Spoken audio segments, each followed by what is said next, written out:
welcome to Bearded Meeple. Today, we're going to take a look at a game that's a bit of a rework, or reimagining, shall we say, of an old classic. And let's be honest, some of these games, they've been around for decades. They need a little spicing up from time to time. A game I'm sure we all played a lot as kids was Clue. Today, we're looking at PI.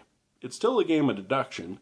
You're still trying to figure out who did it, what they did, and where they did, but instead of moving your little pawn around a static board, the board on this game, it's actually half the game. How it is designed is like an old cork board. All the locations are like postcards pasted on it, and even your score track is like torn pieces of paper that have been thumbtacked to the cork board. The game really pulls on nostalgia and people that love the old gangster, whodunit murder mystery movies. Some of the locations like the Roadhouse, Rick's Cafe, Chinatown, the Waterfront. You actually even have characters of James Cagney and Humphrey Bogart in the game. I don't know how they got around the licensing. I don't really care, but it really pulls the game together.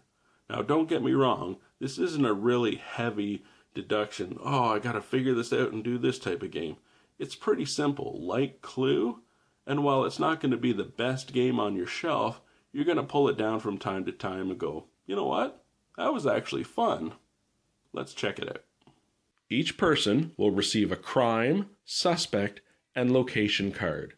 This is the case you're attempting to solve this round. The person to your left, they're going to hold on to those cards for you. You also receive 3 discs and 10 cubes. They're going to be placed based on how accurate those accusations were. You're also going to receive 5 investigation tokens that can be placed on any of the 14 different sections of the board. But be careful, those 5 tokens have to last you all 3 rounds of the game.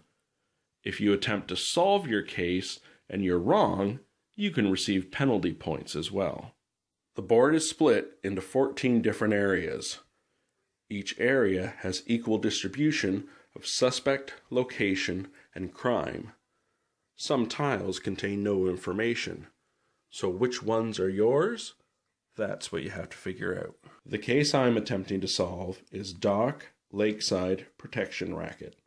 Let's see how we do it. On my turn, I'd like to investigate the waterfront, so I place an investigation token. The person to my left looks at the cards. For each and any item that would be correct, they would place a disc. I have 1 item correct, so it's 1 disc. If it was 2 items, it'd be 2 discs. They then look at adjacent areas, and you place cubes based on how many items are correct.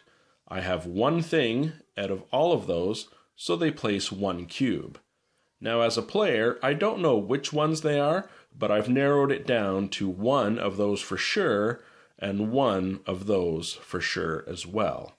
Now, if nothing had been placed there, I would be able to eliminate those 4 areas of the board and focus on different areas.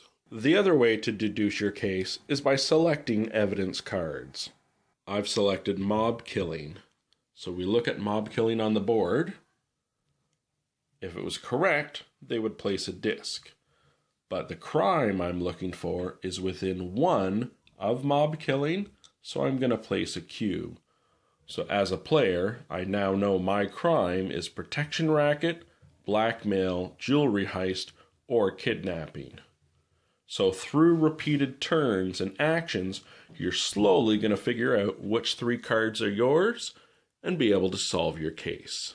If you choose to solve your case and you've made a mistake and you're wrong, negative points. And that, my friends, was PI. It's a light game of deduction that can be fun, and hey, it's not Clue. I hope you get a chance to check it out, and I'll talk to you again soon.